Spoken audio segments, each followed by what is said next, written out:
Good morning student.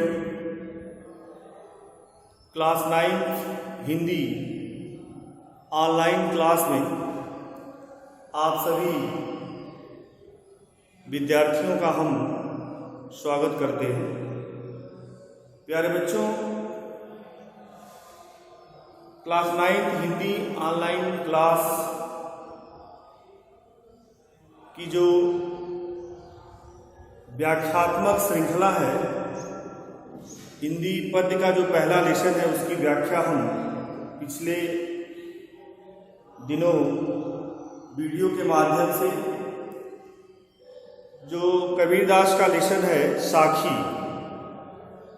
अब तक हमने आपको 7 दोहे का अर्थ या जिसे आप कहेंगे कि व्याख्या वीडियो के माध्यम से हमने आपको बता दिया है, पढ़ा दिया है और आप उसे बखूबी समझ करके अपनी कॉपी में नोट कर लेंगे। आज की जो वीडियो है वह उसी लेसन की है जो कबीरदास द्वारा रचित है, साखी।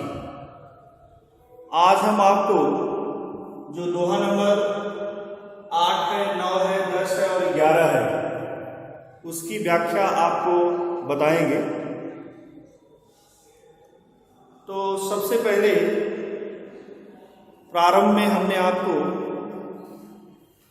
जो साखी लेसन है उसका संदर्भ बताया था।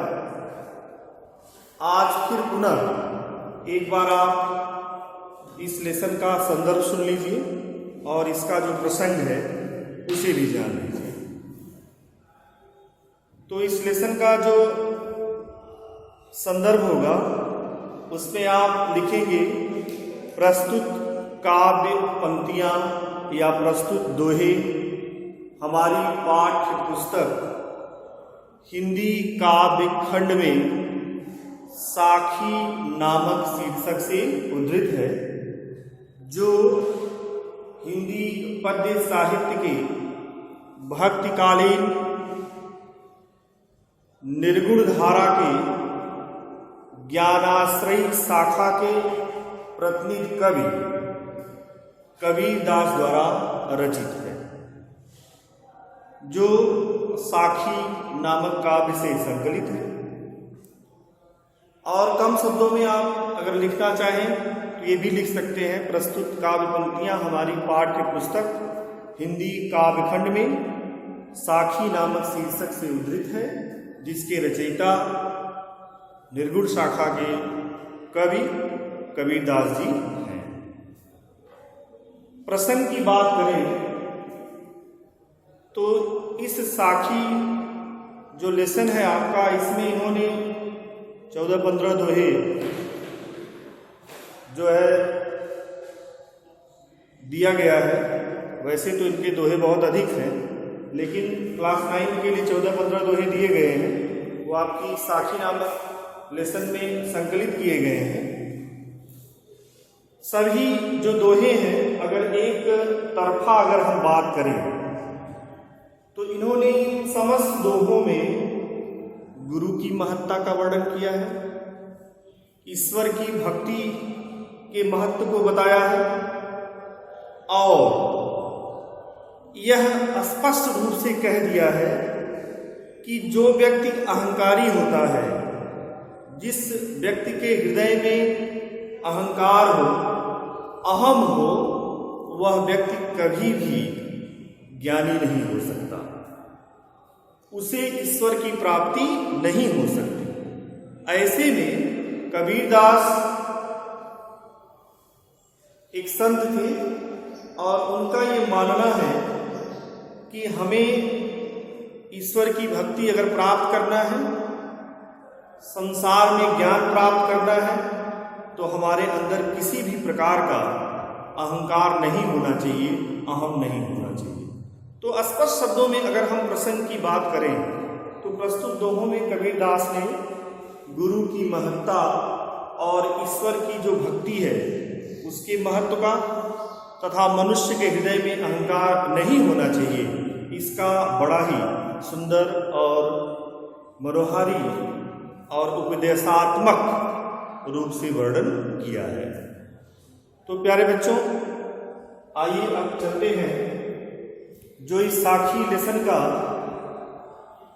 दोहा नंबर 8 है, उसमें कबीरदास ने इस समाज के लोगों को कौन सी सीख दिया है और क्या समझाया है, क्या बताया है, उसको आप ध्यानपूर्वक सुने। 8वां दोहा है, अनसड़ियां झाई पड़ी, पंथ निहार निहार, जी घड़ियां छाला पड़ा, राम पुकार पुकार। कबीरदास निर्गुण धारा के थे। वह मूर्ति पूजा, धूप बत्ती अगरबत्ती इन सब में बहुत ज़्यादा विश्वास नहीं करते थे। घंटी घंटा बजाना ये सब इनके लिए जो है सही नहीं था, क्योंकि वह निराकार ब्रह्म के उपासक थे और इन सब में ये विश्वास नहीं करते थे। इसीलिए वह बार बार हर चीज़ों का क्या करते थे, खंडन करते थे। जैसे अब बात आ ही गई तो आप इस बात को जान लीजिए, सुने भी होंगे कि उन्होंने मूर्ति पूजा का खंडन करते हुए एक दोहा कहा है कि पत्थर पूजे हर मिले तो मैं पूजूं पहाड़, और घर का चकिया कोई न पूजे जिसका पीसा खाए। तो हमारे आपके जो सगुण धर्मी हैं, सगुण उपासक हैं, वह पत्थर की ही पूजा करते हैं, उनका विरोध किया इन्होंने। और ऐसा ही नहीं, इन्होंने हिंदू जात का ही विरोध नहीं किया है, हिंदू धर्म का ही विरोध नहीं किया है, बल्कि इन्होंने मुस्लिम धर्म का भी विरोध किया है और ये कहा है कि कंकर पत्थर जोड़ के मस्जिद दिया बनाए, ताज चढ़ी मुल्ला बाग दे, क्या बहरा हुआ खुदा। ईश्वर तो बहरे नहीं है, वो आप धीरे से बोलेंगे तब भी सुन सकते हैं। तो अल्लाह शब्द को चिल्लाने की जरूरत क्या है? किसी जगह पर जाकर के पत्थर के सामने मत्था टेकने की जरूरत क्या है? ये इनकी साधुता का जो स्वभाव था, उस आधार पर इन्होंने समाज को इस बात को बताया है। उसी को इन्होंने अपने दोहों के माध्यम से स्पष्ट किया है और कहा है कि अनसड़ियां झाई पड़ी, पंथ निहार निहार। कबीरदास कह रहे हैं कि हमारे भगवान जिस रास्ते से आएंगे उस रास्ते को देखते देखते, यानी निहार निहार यानी निहारते निहारते उस रास्ते पर टकटकी लगाए हुए या बार बार देखने से अनसड़ियां झाई पड़ी, हमारी आंखों में झाइयां पड़ गई, अर्थात हमारी आंखें पूरी तरह कमजोर हो गई। फिर भी हमें उस ईश्वर का दर्शन प्राप्त नहीं हुआ। दूसरी बात उन्होंने कहा कि जी घड़ियां छाला पड़ा, राम पुकार पुकार, और बार बार राम के नाम को पुकारते पुकारते हमारी जो जिह्वा है उसमें छाले पड़ गए, फिर भी हमें ईश्वर की प्राप्ति नहीं हुई, ईश्वर का दर्शन नहीं प्राप्त हुआ। ऐसे में हम ये कह सकते हैं कि जब उस ईश्वर की राह देखते देखते हमें उस ईश्वर की प्राप्ति या उसका दर्शन नहीं हुआ और उस ईश्वर के नाम को पुकारने से हमारी जिह्वा में छाले पड़ गए, तो फिर ऐसी भक्ति करने की आवश्यकता ही क्या है कि जिसमें पूरा जीवन समाप्त हो जाए लेकिन भगवान का दर्शन प्राप्त न हो। एक बात पुनः सुन ले, कबीरदास कह रहे हैं कि भगवान जिस रास्ते से आएंगे, जिधर से आएंगे, उस रास्ते को देखते देखते हमारी आंखों में झाइयां पड़ गई, अर्थात हमारी आंखें कमजोर हो गई, फिर भी हमें ईश्वर का दर्शन प्राप्त नहीं हुआ। और जिस ईश्वर की प्राप्ति हमें करनी है, उस ईश्वर का नाम लेते लेते, अर्थात राम का नाम पुकारते पुकारते हमारी जिह्वा में छाले पड़ गए, फिर भी हमें उस ईश्वर का दर्शन प्राप्त नहीं हुआ। दोहा नंबर 9 है, झूठे सुख को सुख कहे, मानत है मनमोह, जगत चबैना काल का, कछु मुख में कछु गुण। कबीरदास ने यहाँ संसार को पूरी तरह से मिथ्या माना है, संसार को पूरी तरह से झूठ माना है और यह स्पष्ट रूप से कह दिया है कि झूठे सुख को सुख कहे। इस संसार का जो मानव है वह इस सांसारिक जो मोह माया रूपी सुख है उसे वह वास्तविक सुख समझता है और मानत है मनमोह, और उसे वास्तविक सुख समझ करके मन ही मन बहुत अधिक आनंदित होता है, बहुत अधिक प्रसन्नचित्त हो जाता है। लेकिन उसे यह पता नहीं है कि जगत चबैना काल का, यह संपूर्ण संसार काल का अर्थात मृत्यु का क्या है, चबैना है। कछु मुख में कछु गुण।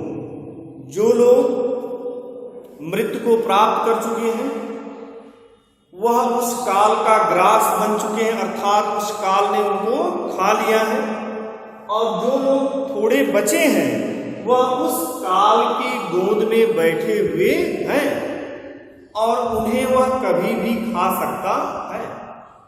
इसलिए इस संसार के झूठे सुख को, मिथ्या सुख को कभी भी वास्तविक सुख समझना नहीं चाहिए, क्योंकि इस संसार में जो आया है उसकी मृत्यु सुनिश्चित है, उसे इस संसार को छोड़ करके जाना है। एक बार पुनः सुनिए, कबीरदास कह रहे हैं कि संसार का जो मनुष्य है वह इस संसार के झूठे सुख को, मिथ्या सुख को वास्तविक सुख समझता है, कहता है, मानता है, और वास्तविक सुख समझ करके मन ही मन बहुत अधिक क्या होता है, प्रसन्न होता है। लेकिन उसे यह पता नहीं है कि यह संसार ही काल का चबैना है, जिसे उस काल ने कुछ लोगों को ग्रास कर लिया है और कुछ लोग उसकी गोद में अभी पड़े हुए हैं, अर्थात जो बचे हुए हैं उनकी भी मृत्यु सुनिश्चित है। यानी जो इस संसार में आया है उसे एक न एक दिन अवश्य इस संसार को छोड़ करके जाना है, यही कटु सत्य है। उदाहरण के रूप में अगर आप इस बात को पूरी तरह नहीं समझ पा रहे हैं तो आप जैसे उदाहरण रूप में जान लें, आप भूजा खाते हैं और आपके घर से आपको भूजा मिला और आपने किसी थैली में उसको ले लिया और थैली में लेकर के आप खाना शुरू की, तो ऐसे में जब भूजा आप खाते हैं तो जो मुंह में चला गया वो अंदर चला गया, जो उसमें पड़ा हुआ है वो बचा हुआ है। कुछ ऐसा भी होता है कि नीचे भी गिर जाता है। तो उसी तरह यह संसार में रहने वाले मनुष्य हैं, कुछ ऐसे हैं जो मृत्यु को प्राप्त कर चुके हैं, जो काल के मुंह में चले गए, कुछ ऐसे हैं जो इधर उधर झिटक करके गिर गए, मतलब अभी जो है दुख को भोग रहे हैं, कुछ ऐसे हैं जो उनकी गोद में पड़े हुए हैं, जिनको वह काल कभी भी खा सकता है। उसी बात को कहा गया कि यह संसार क्या है, काल का चबैना है, क्योंकि कुछ उसके मुंह में चला गया है और कुछ उसकी गोद में पड़ा हुआ है, अर्थात जो इस संसार में है उसकी भी मृत्यु क्या है, सुनिश्चित है। दोहा नंबर 10 है, कबीरदास कह रहे हैं कि जब मैं था तब हरि नहीं, अब हरि है मैं नान, सब अंधियारा मीट गया जब दीपक देखा मान। तो अभी हमने आपको बताया कि कबीरदास ने ये स्पष्ट किया है कि अहंकार युक्त व्यक्ति के हृदय में कभी भी ज्ञान नहीं आ सकता, अर्थात वह व्यक्ति कभी भी ज्ञानी नहीं हो सकता। उसी बात को इस दोहे के माध्यम से कबीरदास ने स्पष्ट किया है कि जब मैं था, मैं यानी अहंकार था, तब हमारे हृदय में हरि ईश्वर निवास नहीं करते थे। अब हरि है मैं नान, अब हमारे हृदय में ईश्वर निवास कर रहे हैं। और अहंकार हमारे हृदय से समाप्त हो गया है। सब अंधियारा मिट गया जब दीपक देखा मां। कबीरदास कह रहे हैं कि जब हमारे हृदय में ज्ञान रूपी दीपक का प्रकाश फैला, अर्थात जब हमने ज्ञान रूपी दीपक के प्रकाश को देखा, तो हमारे हृदय का जो अज्ञान रूपी अंधकार है वह अपने आप समाप्त हो गया। दोहा नंबर 11वां है, कबीरा कहा गर्वियो ऊंचे देख आवास, कान करो भ्यो लोटना ऊपर जामे घास। तो कबीरदास ने यहाँ यह बात भी स्पष्ट किया है कि मनुष्य को धन वैभव संपदा आदि पर थोड़ा बहुत, अगर हम सामान्य शब्दों में कहें तो थोड़ा सा अहम आ जाता है।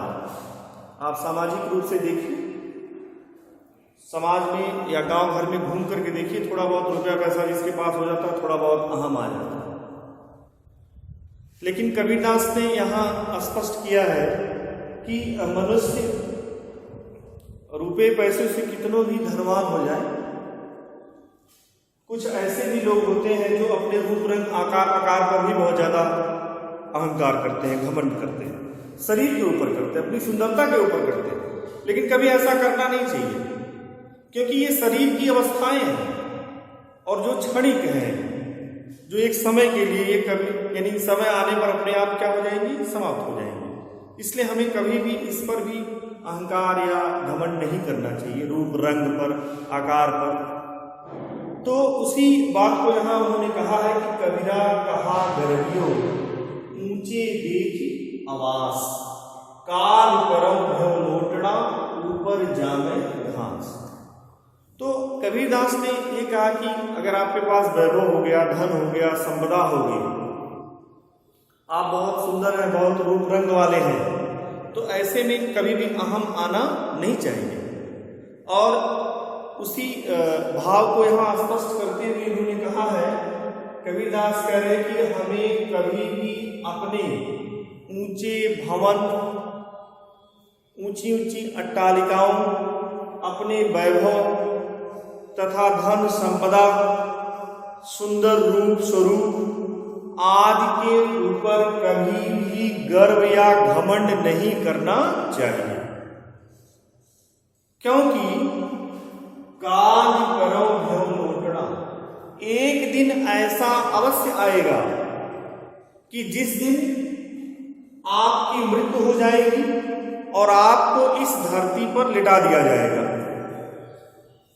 और करें कि ऊपर जामे घास, और आपकी जो शरीर है वह इस पृथ्वी के पंच तत्व में मिलकर के क्या हो जाएगी, विलीन हो जाएगी, अर्थात मिट्टी का रूप ले लेगी और उसके ऊपर भी क्या आ जाएगी, घास उगाएगी। इसलिए कबीरदास ने यहाँ हम आपको स्पष्ट रूप से समझा दिया है कि हमें अपने धन वैभव संपदा तथा ऊंचे भवन और आवास को, रूप रंग आकार प्रकार यानी स्वरूप को, अर्थात अपनी सुंदरता के ऊपर कभी भी घमंड नहीं करना चाहिए, गर्व नहीं करना चाहिए, घमंड नहीं करना चाहिए। क्योंकि एक दिन जब आपकी मृत्यु होगी तो आपको इस पृथ्वी पर लिटा दिया जाएगा, अर्थात आप इस पृथ्वी में की मिट्टी में मिल जाएंगे और आपके ऊपर भी घास उगाएगी, अर्थात इस संसार में जो आया है उसे जाना है। कोई इस संसार में बहुत लंबे समय तक रहने के लिए नहीं आया है। कबीरदास का ये कहना है स्पष्ट रूप से कि जिसका जन्म हुआ है उसकी मृत्यु क्या है, सुनिश्चित है, और जिसकी मृत्यु हुई है उसका जन्म भी क्या है, सुनिश्चित है। तो आज के लिए इतना ही। बहुत बहुत धन्यवाद।